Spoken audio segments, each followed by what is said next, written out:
उत्तराखंड एक बार फिर राजनीतिक अस्थिरता की ओर बढ़ रहा है। पहले 4 साल रहे मुख्यमंत्री त्रिवेंद्र सिंह रावत को हटाया गया, उसके बाद अब 4 महीने ही रहे मुख्यमंत्री तीरथ सिंह रावत की भी छुट्टी होने वाली है। हमें जो जानकारी मिली है सूत्रों के मुताबिक, उसके मुताबिक आज जब वो बीजेपी अध्यक्ष जगत प्रकाश नड्डा से मिले तो उसमें उन्होंने अपना इस्तीफा सौंप दिया।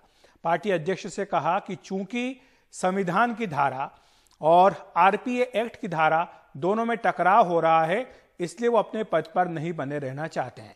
ये टकराव क्या है ये हम आपको बताने की कोशिश करेंगे, लेकिन पहले हम आपको बता दें कि हुआ क्या है। ये जो तस्वीर आप देख रहे हैं ये बीजेपी अध्यक्ष जेपी नड्डा के घर की हैं, जहां से वो मुलाकात करके निकल रहे हैं। करीब आधे घंटे की ये मुलाकात केवल हुई।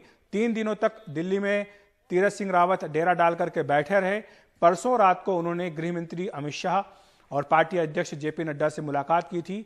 उसके बाद कल भी वो दिन भर अपने जो सांसद की हैसियत से मिला हुआ घर है उसमें रहे। ये महत्वपूर्ण बात मैं आपको बताना चाहता हूं कि जो सांसद की हैसियत से उनको घर मिला हुआ है वो उसमें रहे, ना कि मुख्यमंत्री की हैसियत से जो उन्हें यूके सदन में मिला हुआ घर है या जो कहें बंगला है या जो फ्लैट है या कमरा है उसमें वो नहीं रहे। उसके बजाय वो लोकसभा सांसद के तरह जो उनको मिला हुआ है उसमें वो रहे। तो ये अपने आप में एक संकेत था कि शायद उनको कह दिया गया है कि वो अब अपने पद पर नहीं रहेंगे। आपको बताएं कि इससे पहले 3 दिनों तक उत्तराखंड बीजेपी की चिंतन बैठक हुई जिसमें विस्तार से चर्चा हुई। उसमें तीरथ सिंह रावत भी मौजूद थे, लेकिन तब शायद उन्हें ना तो ये भनक लगी ना ही उनसे कहा गया कि आपको इस्तीफा देना होगा। और ये बैठक खत्म होते ही वो दिल्ली आ गए और यहां पर डेरा डाल करके बैठ गए और यहां पर उनकी मुलाकात 2 बार बीजेपी अध्यक्ष जेपी नड्डा से हुई है। ये पूरी कहानी है क्या? दरअसल हुआ यह था कि तीरथ सिंह रावत को ऐन कुंभ के ठीक पहले जो है हटा दिया गया, ये कहते हुए कि कुंभ की व्यवस्था को लेकर के या जो तीर्थ स्थानों को लेकर के जो उनके कानून आए थे उसको लेकर के दिक्कतें हैं, परेशानी है, नाराजगी है, इसलिए उन्हें हटा दिया गया। उसके बाद एक लोकसभा सांसद तीरथ सिंह रावत को वहां की कमान सौंपी गई। इसके पीछे बड़ी वजह जो है उत्तराखंड के जाति समीकरण है, क्योंकि ठाकुर थे वो और आपने इसीलिए आपको ठाकुर मुख्यमंत्री देना था तो इसलिए आपने ये किया। और दूसरी बात यह है कि जब ये बनाया गया उनको मुख्यमंत्री तब पता था बीजेपी को कि 6 महीने के भीतर उन्हें संविधान के मुताबिक मंत्री जो होता है उसको विधायक बनना जरूरी होता है। लेकिन अब यह कहा गया कि चूंकि चुनाव आयोग को ये दिक्कत आ सकती है कराने में, क्योंकि विधानसभा का जो कार्यकाल है वो 1 साल से कम बचा है, इसलिए उपचुनाव नहीं हो सकता। और यही दलील जो है वो तीरथ सिंह रावत ने दी है जेपी नड्डा को, इस तरह से अपना इस्तीफा सौंप दिया। हमारे सहयोगी हिमांशु शेखर हमारे साथ जुड़ गए हैं, वो लगातार तीरथ सिंह रावत के इस दिल्ली दौरे पर करीब से नजर रखे हुए थे। हिमांशु, आज जब उनकी बातचीत हुई पत्रकारों से तो उनसे सवाल पूछा गया था कि अभी जो संसद का मानसून सत्र शुरू होने जा रहा है आप इसमें हिस्सा लेंगे क्या, क्योंकि आपने अभी तक लोकसभा से इस्तीफा नहीं दिया है। तो इस पर जो उन्होंने जवाब दिया था वो अपने आप में एक बहुत बड़ा इशारा था, जिसमें वो कह रहे थे कि हाँ मैं पूरे समय लोकसभा की कार्रवाई में मौजूद रहूंगा। तो एक मुख्यमंत्री आखिर लोकसभा की कार्रवाई में क्यों मौजूद रहेगा? क्या अपने आप में यह बड़ा इशारा नहीं था कि तीरथ सिंह रावत की छुट्टी हो गई है?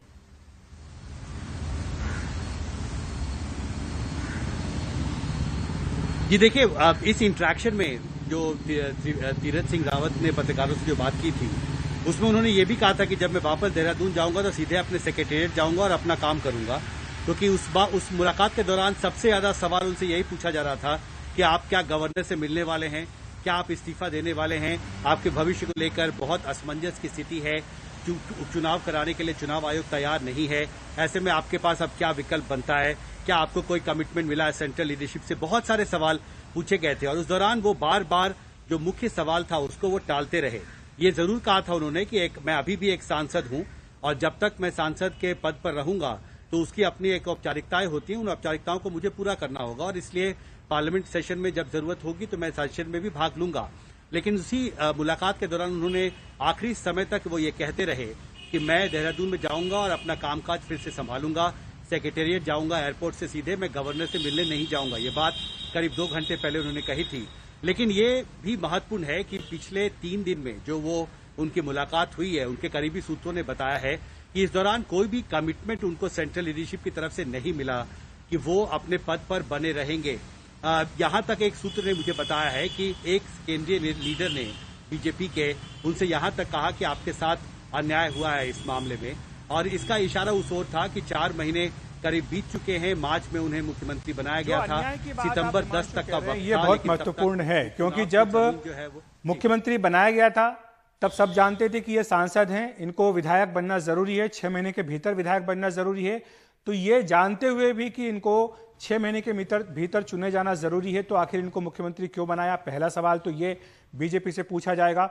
दूसरा सवाल ये पूछा जाएगा कि क्या ऐसी जरूरत आ गई थी कि आपको 4 साल जो मुख्यमंत्री रहा आपने पहले उसको हटाया, अब जो 4 महीने का मुख्यमंत्री आपने उसको हटा दिया, अब आप जो विधायक चुनने जा रहे हैं वो कौन होगा? हिमांशु, जो हमें जानकारी मिली है बीजेपी सूत्रों से, उसमें यह कहा गया है कि जो अगला विधायक होगा, अगला मुख्यमंत्री होगा, वो विधायक दल से ही चुना जाएगा, ताकि ये जो 6 महीने वाला चक्कर है ये इस बार उन्हें दिक्कत ना आए। तो इसमें आपको क्या लगता है कि किस तरह के नाम सामने आ सकते हैं? कौन लोग हैं जो दावेदार हो सकते हैं तीरथ सिंह रावत की जगह लेने के लिए? देखिए, पिछले 3 दिन में जब से असमंजस की स्थिति बढ़ी है उनके भविष्य को लेकर, तीरथ सिंह रावत के 2 नाम है जिसकी चर्चा हमने यहां पर सुनी है, जो 3 दिन लगातार हम उनको कवर करते रहे। पहला नाम सतपाल महाराज का, और आपको याद होगा जब भी मुख्यमंत्री के पद में परिवर्तन की बात होती है सतपाल महाराज का नाम सामने आता है। और ये सवाल हमने आज तीरथ सिंह रावत से पूछा भी था। उन्होंने कहा कि देखिए, वो पंजाबी, आप उनके आश्रम में जा सकते हैं, उनसे बात कर सकते हैं, मेरे पास इसकी जानकारी नहीं है। और दूसरा नाम था धन सिंह रावत का। पहले यह खबर थी कि वो दिल्ली पहुंच चुके हैं, बाद में ये खबर आई कि फिलहाल वो रुक गए हैं, पर उन्होंने पत्रकारों से बिना कैमरे के बहुत लंबी बात की है पिछले 2 दिन में। और धन सिंह रावत भी अपने आप को इस रेस में एक प्रभावी मुख्यमंत्री पद के उम्मीदवार के तौर पर अपने आप को देखते हैं।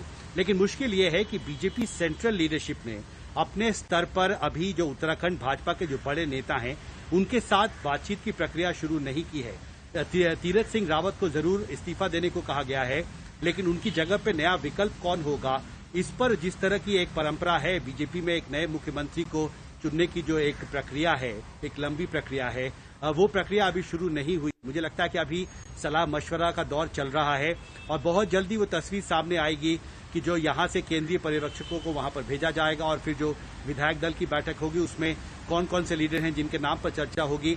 लेकिन फिलहाल जो लॉबिंग जो है अपनी तरफ से बीजेपी के जो कुछ वरिष्ठ नेता हैं वो अपने आप को, उन्होंने लॉबिंग जरूर तेज कर दी है।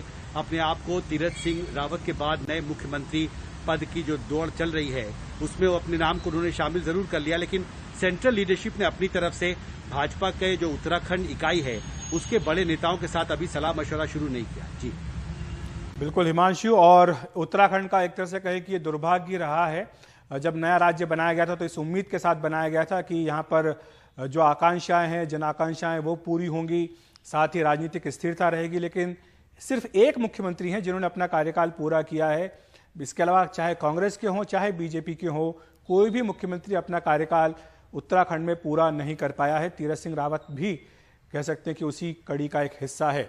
लेकिन दूसरी बड़ी बात जो है हिमांशु, वो ये है कि क्या बीजेपी आलाकमान को ये जानकारी नहीं थी कि 6 महीने के भीतर विधायक बनना जरूरी है?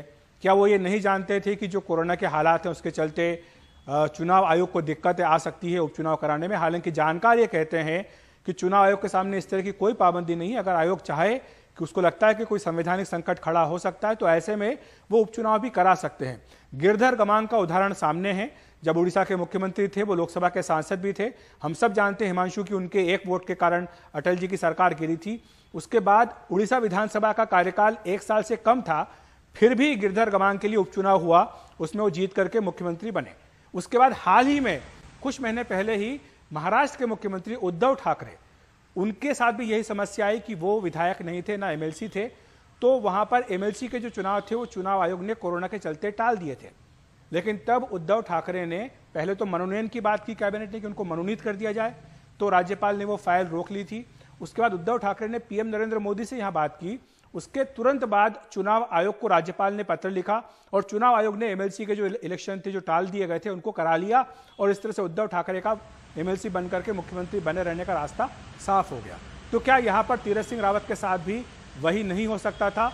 ये एक पहला और बड़ा सवाल है। और दूसरा सवाल कि क्या इसकी कड़ी पश्चिम बंगाल से जुड़ी हुई है? क्योंकि हम सब जानते हैं कि ममता बनर्जी अपना चुनाव हार गई और हारने के बावजूद मुख्यमंत्री हैं। जो तीरथ सिंह रावत के सामने चुनौती है कि वो 6 महीने में बनते विधायक, वही चुनौती ममता बनर्जी के सामने है।